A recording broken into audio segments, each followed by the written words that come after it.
All right, welcome to another lecture about physics.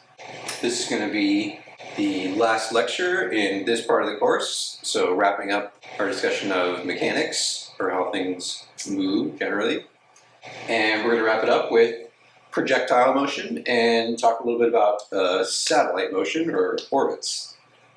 Okay, so before we start talking about projectiles, we do have to update our understanding of vectors just a little bit.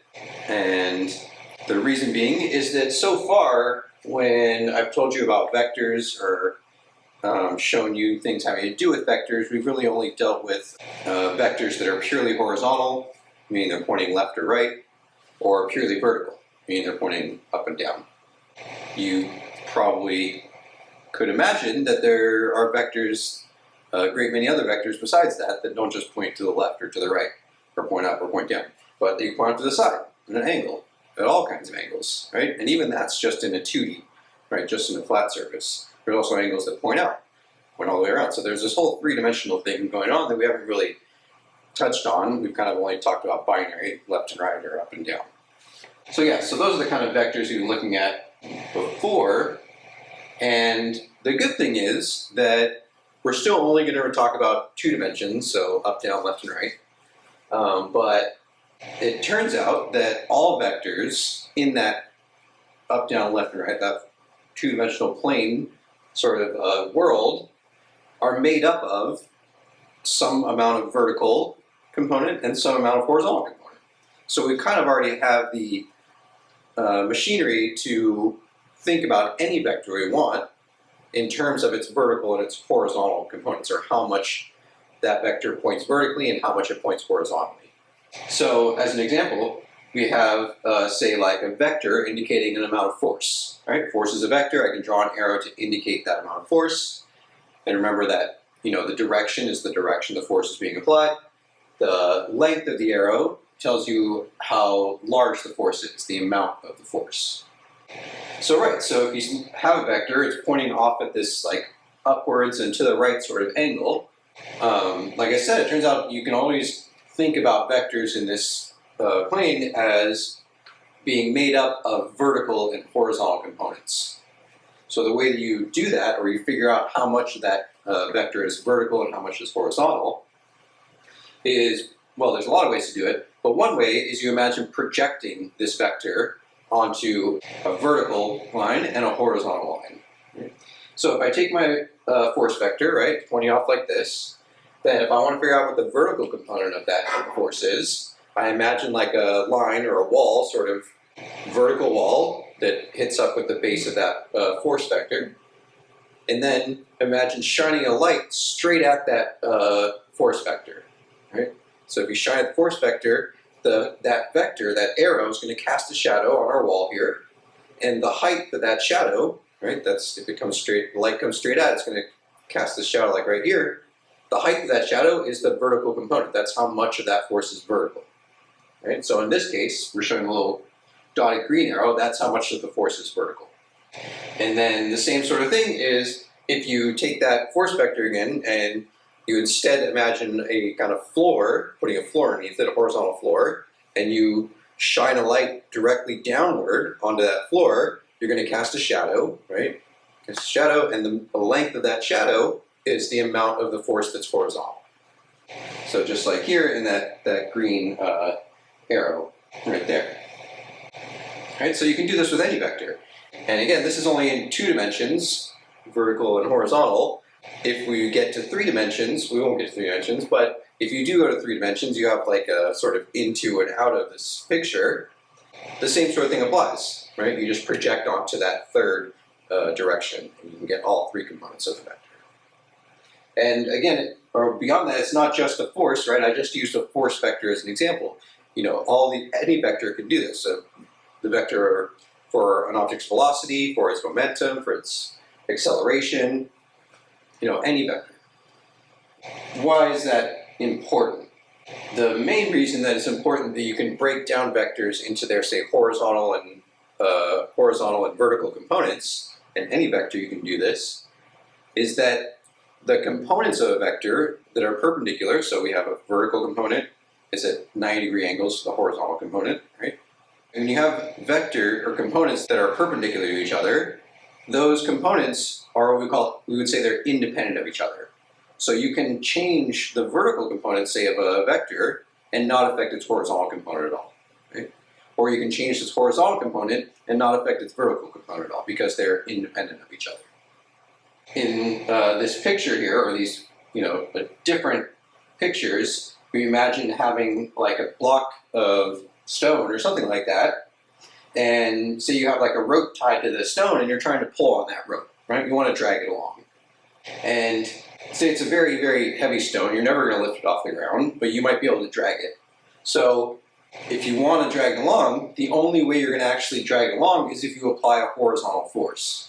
Right? The horizontal force is the only thing that's actually going to move the block horizontally. No vertical force is ever going to move the block horizontally. So that's an example of vertical and horizontal components being independent of each other.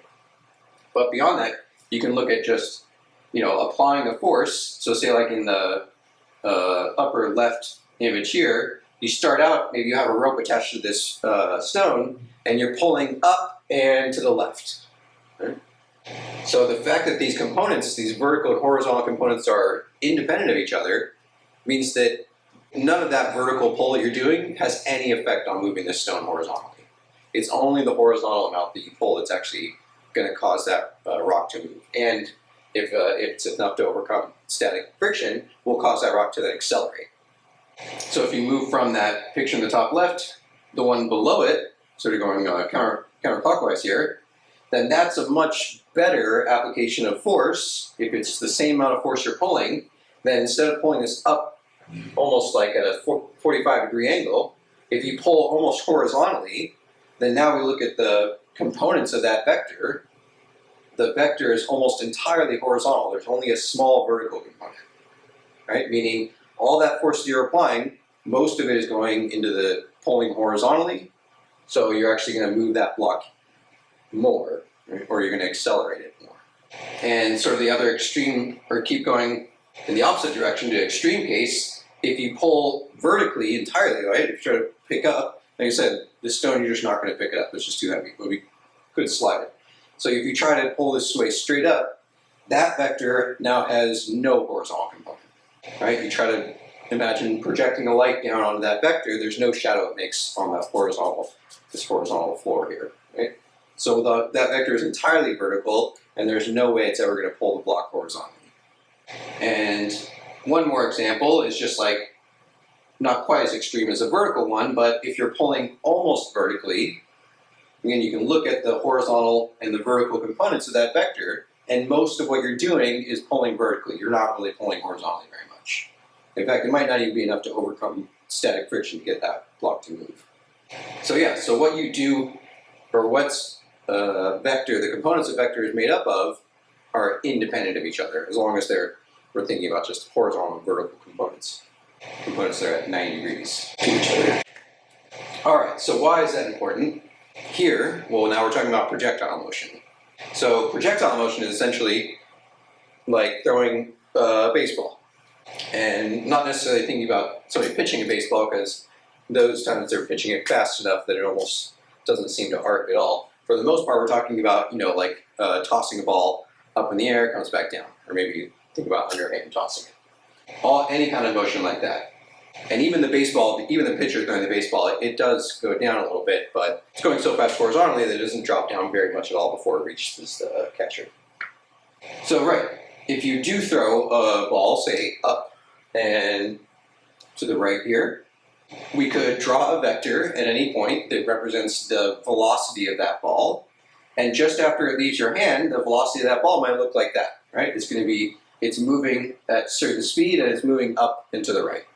There you go. So that light blue vector is or arrow is the vector for the stone's velocity, or ball's velocity, whatever it is you're doing.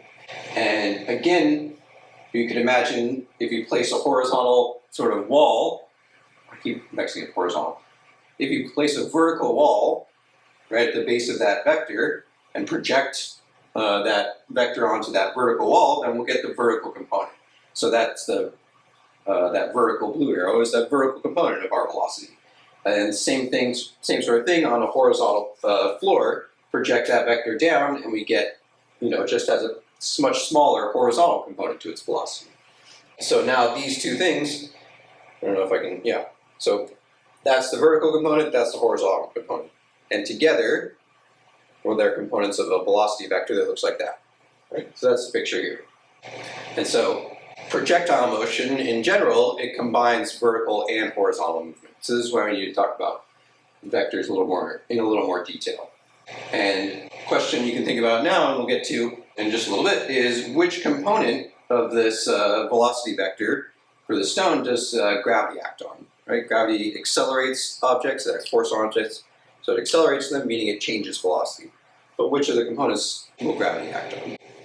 Okay, so now we're going to look pretty in detail at an example of a projectile. And a fairly straightforward one, or even simpler, instead of imagining somebody throwing something up and it falling down, is if you say roll a ball off the edge of a table. So you've all probably seen this. If you roll something or you slide something off the end of the table, it doesn't do this thing where it goes out straight and then falls straight down, or just goes to the edge of the table and falls straight down. If it has any sort of velocity, it arcs as it goes off the side of the table. Right? It's going. However, that motion, when it's doing this, initially it has just a horizontal velocity component, but then gravity acts and starts giving it a vertical velocity, actually downward velocity component, and so we end up with this this curve sort of motion, which is a combination of horizontal motion and vertical motion. Looking at these pictures, say at the top left here, if we roll this ball off the table and it just, well, there was no gravity, then it would just continue its horizontal motion, and assuming there wasn't friction or anything like that, then it would just continue at the same speed, right? Unless there's no other forces acting on it, it's going to continue moving at the same speed. So these pictures are essentially showing a bunch of snapshots, maybe in equal times, maybe like 1 second or 1/10 of a second. So you see the ball at the first time, and then the second time, the third time, fourth time, fifth time, and it's moving an equal amount in each of these times. Right? So that's purely if it was just moving horizontally. If it was just moving vertically, like if it got to the edge of the table and somehow just stopped as it got to the edge of the table and then fell straight down, then we get this upper right picture, which is just vertical motion. And that takes us back to looking at, when we talked about linear motion a lot, and we talked about acceleration, or constant acceleration, or free fall. So you release a ball and gravity is accelerating it downwards, meaning it's increasing its velocity. So in the first interval of time, it moves a certain distance, and in the next interval of time, it will have sped up so it moves further. And then the instant after that, or the next time interval after that, it speeds up even more and moves even further in that next time interval. So that's why we get this ever-increasing distance adding up here. And essentially, that projectile motion, when you roll this ball at the edge of the table, we just combine both of those motions, and this is what we get. We get this arc, we get this parabola, right? Which is, you can call a superposition of the horizontal and vertical motions, just a combined version of them. Like I said, we're looking in detail at this, so again, thinking about that uniform or that horizontal motion, uniform horizontal motion meaning motion with a constant velocity. So imagine again, we're rolling this ball, and if it's in uniform motion, it means it's moving at a constant speed, and a constant speed means in the same time intervals, it's going to move the same amount. If it's moving at 5 miles or 5 meters per second, then in every second, it moves 5 meters. Right? That's just what speed means. So this picture just showing you, picked 1 second as the time interval. It could be any time interval, but it helps to just pick an actual time interval. So after every second, the ball will have moved an equal distance. So at 0 seconds, it starts here, but it has some velocity. So 1 second later, it moves to there. 2 seconds later to there, 3, 4, 5, and it will continue along. And so the amount that it actually moves is, well, it's arbitrary, but it depends on what the speed the ball is actually rolling on. it's a very large speed, then the time it's going to move in 1 second is very large. If it's a very small speed, then the time it moves in 1 second is going to be pretty small.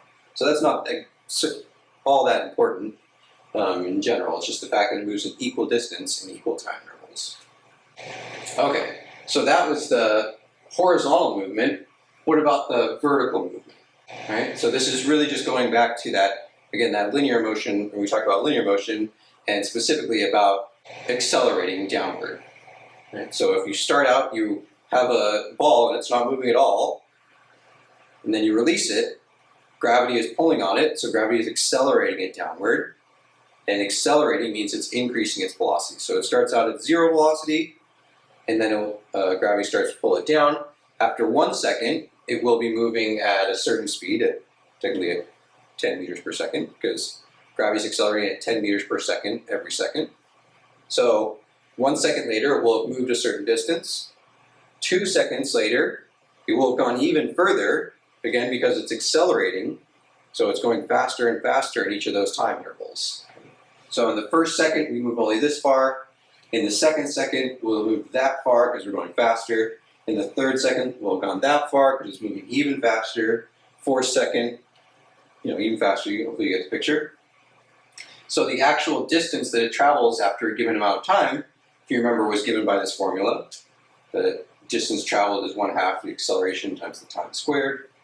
And again, the acceleration here is due to the force of gravity from the Earth.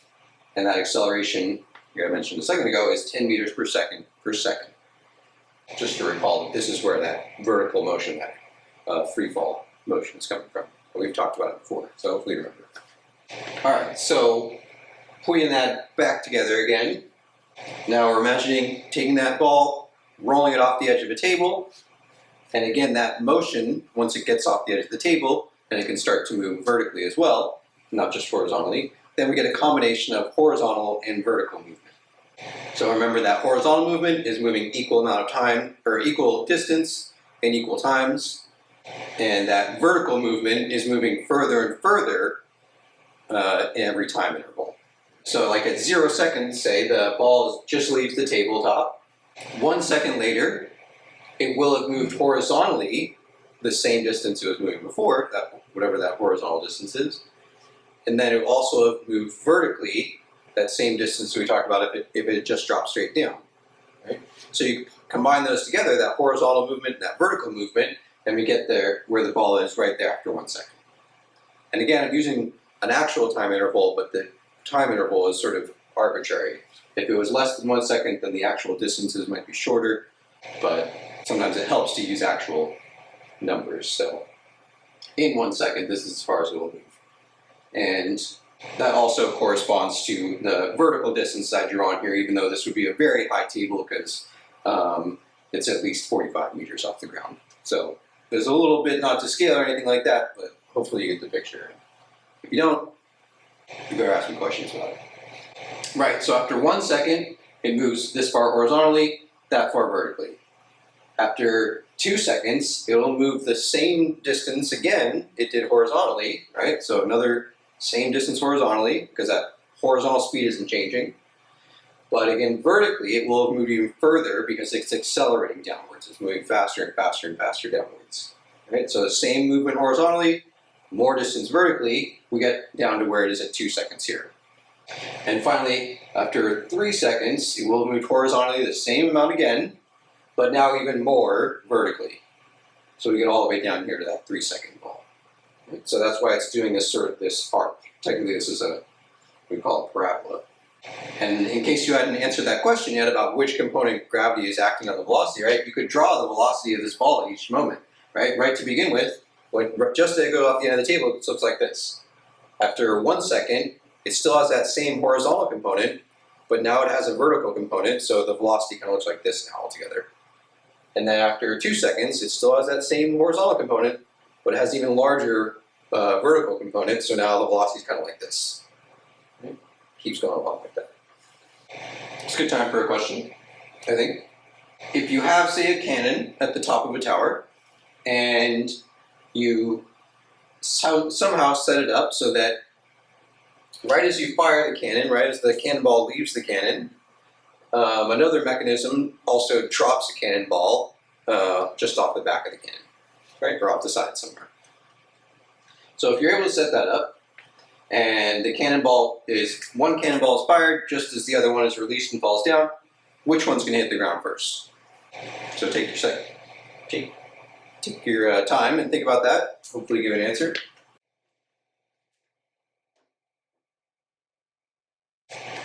And ta-da, that was kind of a trick question, because they're going to hit the ground at the same time.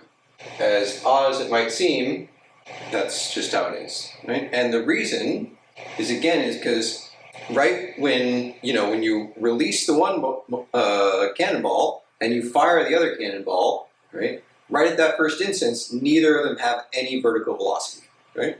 They only have, this one has horizontal velocity, this one is essentially at rest just as you release it. It's not moving at all.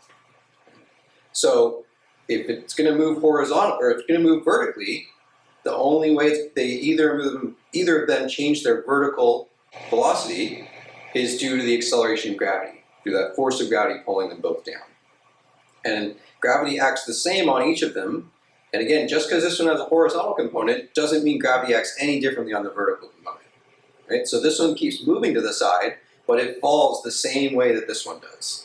And I think we have a video of that. Right, so this is more of like a diagram of that happening, right? If you release the red one, it's gonna fall.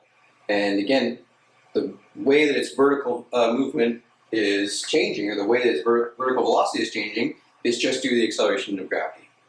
And the same thing goes for the vertical component of the fired cannonball, right? Just falling under the acceleration due to gravity.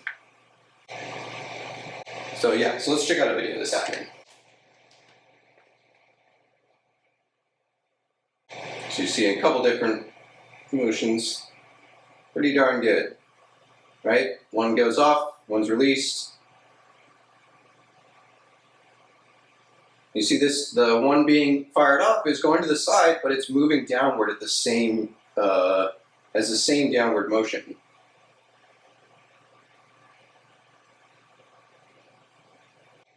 Right, so as odd as it might seem, or as counterintuitive as it might seem, that firing something one way and then also dropping something at the same time, just because that one goes a large distance from you, doesn't mean that it's not dropping in the same way as the one you simply released. Okay, so what about projectiles not just shot off the end of a table or rolled off a table? What if you fire or release a projectile at an angle? Right, so going back to that original, like throwing a rock up in the air, throwing a baseball, or tossing something underhand. If you were to fire something and there were no gravity, then there would be no force that would change that object's velocity at all, and it would just continue going in a straight line. Right? That's Newton's, which one was that? One of Newton's laws of motion, that an object, I think it's the first one, the object in motion will just stay in motion unless acted on by an outside force, right? So no gravity, no outside force, object's just going to keep going the way it's going. But since there is gravity, another way to look at projectile motion is essentially gravity is causing this object to fall the same amount as it would an object that you just released and let go. So we looked at, and even in the last slides, showed you exactly how much gravity, the distance gravity moves an object, right? Gravity accelerates an object downward and it moves it more and more each time. And in the linear motion lecture, I believe we looked at the actual amount of meters it moved. And in some of those last slides, I had those meters on there. They're on here too. In 1 second, gravity will have moved a dropped object 5 meters. And in the second, it will have moved at a total of 20 meters. In the third second, it will have moved to a total of 45 meters. Right? That's what all those meter measurements were on the other slides too.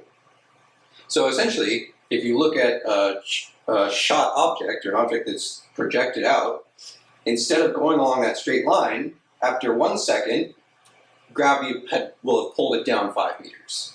So instead of being up here, it's now down here. After another second, it would have gone all the way over here, but again, gravity pulled it down 20 meters. So it's actually back down here. After the third second, it would have gone all the way up there, but gravity pulled it down 45 meters, so it's all the way back down here. Right? So that's why we end up getting this arc. And again, gravity is only exerting a force on a downward force on the vertical component of the projectile's velocity. So it's not changing the horizontal component.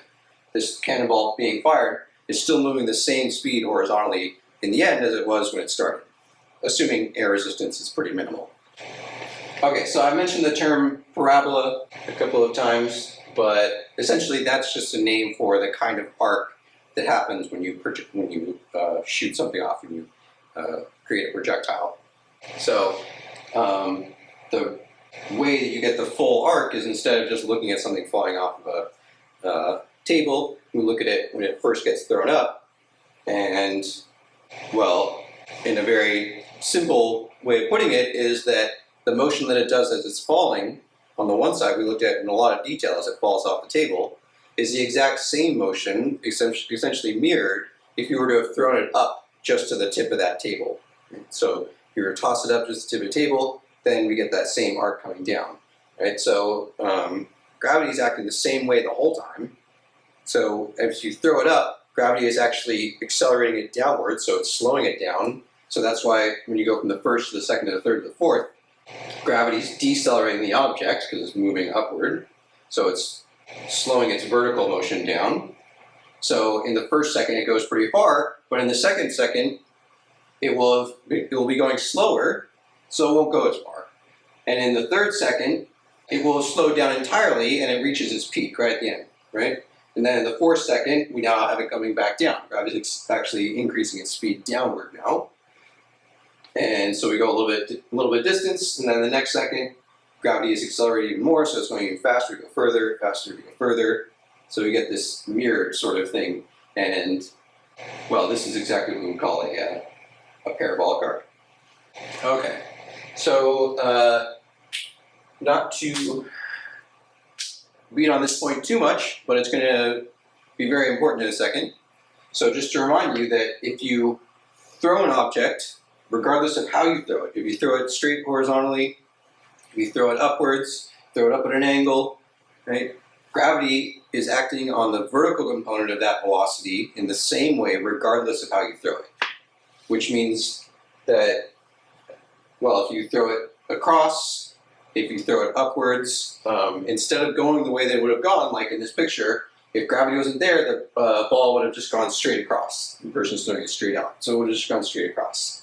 Instead, gravity is acting on that vertical component to accelerate it, to increase its velocity downward. And the result of that is that after 1 second, gravity will have moved, or increased its velocity so that it moves 5 meters down. There's no way around that. At least in, I said a bit about how gravity, the force of gravity, depends on how close you are to the mass that's creating that gravitational field, in this case the Earth.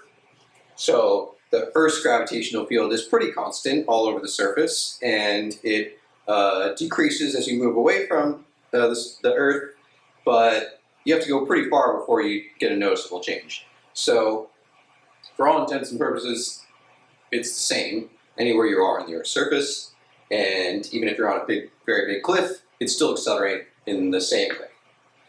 So all that is to say that if you throw an object, in 1 second, gravity will have essentially pulled it down 5 meters. So why is that important? Well, that's only considering the vertical component of that object's movement. Like I said, gravity does not act on the horizontal component of that motion. So if you throw an object horizontally, it will go further and further depending on how much horizontal velocity you give it. Right? So in this picture, you have somebody who's kind of just tossing a rock maybe off the side of a cliff here. So it goes, it has some vertical or horizontal velocity. It goes a little bit, and gravity's pulling it down, so it's moving downward. And so it does this little poop, just like falls off the side, right? So in each of these arcs is showing 1 second of movement of this projectile, right? So the first arc, the furthest to the left arc, is not a very large horizontal speed. Just toss it a little bit. The middle arc is right, well, all right, you're going to give it a bit more horizontal speed, right? You're going to throw it a bit harder. So you throw it faster. So in the time, in that 1 second, when gravity brings it down 5 meters, it will have gone further horizontally because it has a larger horizontal velocity. You gave it more velocity when you released it. So we just kind of keep imagining giving that projectile more and more horizontal velocity. Right? So in the third picture, we throw it really, really fast, and so it goes really far horizontally in that 1 second, but again, it still falls down 5 meters. It still moves downward. You can't change that downward motion. So now we're finally getting to why this is all important, and that is because the Earth is not actually flat. Don't know if you know that. If you've been told otherwise, that is just not true. The Earth is curved, and there are many ways that you can see that the Earth is curved, but for one, we have satellites, and they utilize this exact idea, and that is the fact that if you go 8,000 meters horizontally, the Earth's surface will have dropped down 5 meters. Right? So this is a measure of the curvature of the Earth. If I could somehow take a stick and an 8,000 meter stick, very, very long stick, well, something like a mile-ish stick, it's something like that, it's a very long stick, then, I guess we also have it in miles and yards too, right? So over 5 miles, the Earth drops down 5 yards. So if you had a 5-mile long stick, completely horizontal, you stick it out and somehow manage to hold it up, somebody at the other end of that stick would see the stick would actually be 5 yards up in the air, right, the end of that stick. So that's how the Earth is curving, or that's how much the Earth curves. It's not a whole lot, which means it's hard to see on a sort of small scale, but it's definitely noticeable. And since I did bring it up, one of the easiest ways is you just watch a ship sail into the horizon, because you end up seeing the very top of that ship last. The bottom starts to disappear, it's curving down, and eventually the ship disappears. So, if the Earth drops down 5 meters for every 8,000 meters you go across it, well, if I throw an object 8,000 meters per second, then remember in 1 second, that object's going to drop down 5 meters. So you throw this object 8,000 meters per second, very, very fast, 18,000 miles per hour, and in that 1 second, it will have gone 8,000 meters across, and gravity will have pulled it down 5 meters. But now the Earth has also curved, so the Earth has dropped down 5 meters. Just like in this picture on the left here, right? You throw it 8,000 feet, it drops 5 meters, but the Earth also dropped 5 meters. So it's no closer to the Earth, right? So this is where we start to get into orbits, right? So essentially, if you can throw something or get something to move that fast, then it moves far enough so that while it's dropping down under the force of the acceleration of gravity, the Earth is also dropping below it, right? It's curving away from it. So what happens if it drops, but there's nothing there for it to land, right? Its horizontal component of velocity, assume there's no air resistance, so it's just going to keep going at that 8,000 meters per second. Then in the next second, it will go another 8,000 meters, it will drop down another 5 meters, but again, the Earth will have curved down another 5 meters, right? So essentially that ball, or whatever that projectile is going to keep going, and in a way, one way to think about it is that it just keeps missing the Earth. It keeps falling towards the Earth, but the Earth keeps curving away from it at the same time. So if you did it at that right speed, it would go all the way around the Earth and hit you in the back of the head. In a cartoon sort of fashion. It'd probably hit something else before that. And yeah, that's basically how orbits work. So Newton actually had this idea. They weren't able to achieve orbits at that time, but he realized the same sort of thing, that he knew the Earth was curved, he knew it was approximately the curvature, and so he could imagine that if you were at the top of a mountain, his idea was go to the top of a mountain and start shooting cannonballs or something like that off the top of the mountain. And if you could shoot it faster and faster and faster, then you'd start getting these arcs that would come out further and further and further, and eventually far enough that as it falls, it's falling in the same manner to match the curvature of the Earth, and it doesn't hit the Earth, it just keeps going around. Wild stuff. So last time we talked about rotational motion and circular motion, and now this is again an example of circular motion, that if you get an object going at 8,000 meters per second, it's going to keep falling towards the Earth, and it's going to keep missing the Earth, and it's just going to keep going around.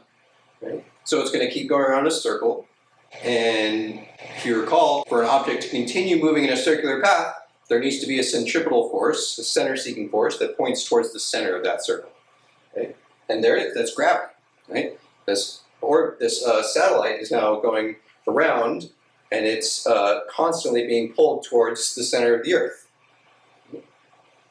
So these pictures is like, at any given point, if you imagine gravity just like disappears, then the whatever object is that's orbiting will follow a dotted line, right? And essentially what's showing is that that's the line that an object would keep following, but since gravity is there, it's kind of, it's causing it to fall back towards the Earth, and so we keep getting into this, or we stay in this circular path.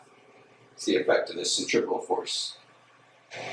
All right, so satellites, I'm pretty sure the term satellite just means an object in orbit, so satellite's a pretty broad term. But we have a bunch of satellites that do things like communications and GPS, all kinds of stuff like that. So satellites generally orbit at least at 150 kilometers, or about 100 miles above the Earth's surface. Right? So why is that? Is it because there is almost no gravity at that altitude? Is it because there's almost no air resistance at that altitude? So think about that for a minute and try to come up with an answer for those. Hopefully you didn't say there's no gravity at that altitude. If there wasn't any gravity, then there would be nothing to keep pulling the satellite back towards the Earth. There would be nothing to keep it going in a circle, right? So gravity is there, playing the part of the centripetal force. So it's not to do with the fact that there's no gravity. There is gravity there. And as we pointed out last time, at that height, that distance from the Earth, gravity, again, is weaker, but it's only about 10% weaker. Still about 90% the force of gravity, the acceleration of gravity we feel here is what we feel up there in orbit. There is almost no air resistance. This is the big one. So this is the reason that satellites orbit at such a height. Because, again, like I mentioned before, or like I kind of touched on here and there, gravity is not affecting the horizontal component of that projectile's velocity. So you throw something really, really hard, it goes really, really far, and gravity pulls it down. Right? And I've said that essentially you're ignoring sort of air resistance, because that would be something like, it's a kind of friction would act against the motion of the object, and it would slow the object down. So it would actually change the horizontal component of the object's velocity, or the satellite's velocity. And you would want that, right? Because, again, we need the object to be going at least at 8,000 meters per second, so that in that 1 second, it will fall down 5 meters, but the Earth also curves 5 meters. Right?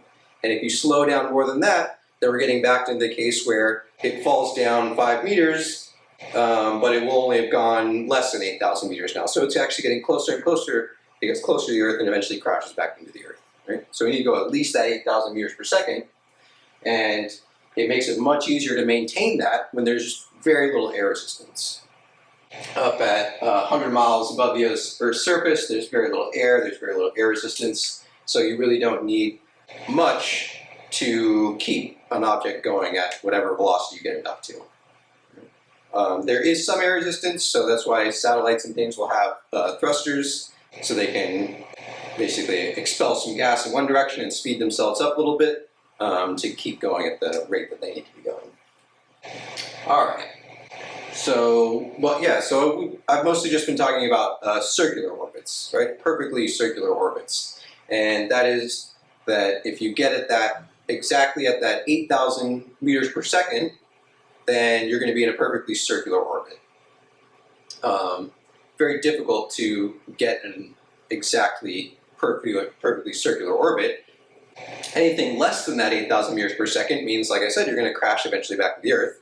But if you go more than that 8,000 meters per second, it turns out you're still can be in an orbit, you just now are in an elliptical orbit.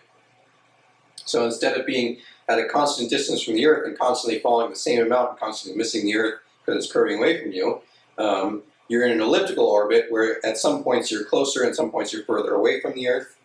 And this is what you get for speeds that are higher than that 8,000 meters per second or 8 kilometers per second. So this is a little bit more detail about elliptical orbits. This is not something that I really expect you to get in detail, but I think it's interesting to note, so I'll talk about it for a minute. And that is that in a circular orbit, the force of gravity is always pointing towards the center of the Earth, right? That's always the force of gravity. And in a circular orbit, the velocity of the object is always tangent to that circular orbit. Meaning that the force that's acting on that satellite or on that orbiting object is always perpendicular to its velocity. So its velocity is going this way, the force is going down. Its velocity is going down, the force is going this way, right? The force is always perpendicular to the velocity. So that is to say that the force is only causing the object to turn. It's not changing its velocity. It's not changing its speed, right? The length of that velocity vector. However, in an elliptical orbit, it's no longer the case that the force is always perpendicular to the velocity. So that means that elliptical orbits, object in elliptical orbits, actually speed up and slow down. They're not moving at a constant rate. And we can see that by just looking at a couple of positions that the object is in, look at its velocity vector and see the direction the force is acting, and we can see that that force is going to cause an acceleration that will actually affect that velocity. Right? So on the left-hand side, right, if you have an object in elliptical orbit at that position, the velocity is always tangent to that elliptical orbit. So like at that point it's just upward, but the force is always pointing towards the center of the Earth. Right? So the force there pointing towards the center of the Earth, if we look at the components of that force, again draw that vertical wall, project onto the vertical wall, that's the vertical component of the force. Draw the horizontal sort of floor, in this case the force is below it, so we project upwards here, but that's the horizontal component of the force. And again, horizontal and vertical components are independent, so the horizontal component of the force is not going to affect that velocity, or it's not going to change the speed of the object. It's not going to cause an acceleration vertically, it's just going to cause it to turn. But there is a vertical component to that force, right? And it's in the opposite direction of the velocity, so it's decelerating the object. It's causing acceleration in the opposite direction of the velocity, meaning it's slowing the object down. It's like it's pulling on the object as it tries to move away. So at that part of the arc, the object's actually slowing down. And then it gets all the way up to the top of this arc, and the velocity, again, is still tangent to the ellipse, and now the force is straight, the force is always towards the center of the Earth, it's going straight downwards. Now we have a situation just like a circular orbit, where here's the velocity, here's the force, they're perpendicular, the force is not going to change the speed of the object. Right? All it's going to do is turn the object, just like in a circular orbit. Then we get all the way back down to some place like here, like the sort of mirror side from the beginning, where now you have velocity straight down, you have a force still again going towards the center of the Earth, and you look at the components of that force, there's some down, there's some to the left. So the left one, again, is just causing the thing to turn, it's not changing its speed at all. But now we have a force that's in the direction of velocity, that's going to cause an acceleration, that's going to speed the object up. So what happens in elliptical orbits is you get this like slowing down, slowing down, slowing down, speeding up, speeding up, speeding up, speeding up, slowing down, slowing down, slowing down, speeding up, right? So it's constantly changing the actual velocity of the object, or the speed of the object. All right, so the last thing just to talk about quickly here is, well, basically just, keep moving past further at faster and faster speeds, what happens to these projectiles, right? So if you throw something horizontally and you don't throw it that fast, it's just going to fall to the ground, right? If you throw it much faster, it's going to go further, but it's still going to hit the ground eventually, right? If you throw it fast enough, you get it up to that 8,000 meters per second, then it's falling towards the ground, but the ground is curving away from it, and so it misses the ground, and you get this circular orbit. If you throw it beyond that 8,000 meters per second, above that 8,000 meters per second, then we get to those elliptical orbits, right, where it's no longer just in a circle, and it actually slows down and then speeds up, and then slows down and then speeds up. And this is what the Earth and the other planets are doing on the Sun too. And essentially, there's a whole range of elliptical orbits. You just go above 8,000 meters per second. But it turns out once you get up to about 11.2 kilometers per second, or 11,200 meters per second, that's where we hit what's known as the escape speed, right? Or escape velocity, or escape. It's an escape trajectory. So essentially what happens is you've thrown it fast enough that it's moving away from the Earth, and the Earth is pulling it back, but it's not pulling it back fast enough. And actually, as it moves further and further away from the Earth's gravitational pull is getting less and less and less too. So it's moving further away, and it's pulled back to the Earth, but it's pulled back less and less and less, and the Earth's pull is less and less and less. And if you reach that 11.2 kilometers per second, it's fast enough that it's not going to come back to the Earth at all. It's just going to continue to go and leave. So that's what we call the escape speed, or the escape velocity. And essentially anything beyond that is technically what we call a hyperbolic trajectory. And a lot of asteroids, or not asteroids, comets, like interstellar objects will have these sort of hyperbolic trajectories where essentially, like Halley's Comet or something, will come in very, very fast and kind of wrap around the Earth and then shoot all the way back out. So there's no sense that it's ever stuck in the Earth's gravitational well. It just kind of flies in and flies back out. So it's well beyond the escape speed, and it never gets trapped in the Earth's gravitational pull. Cool.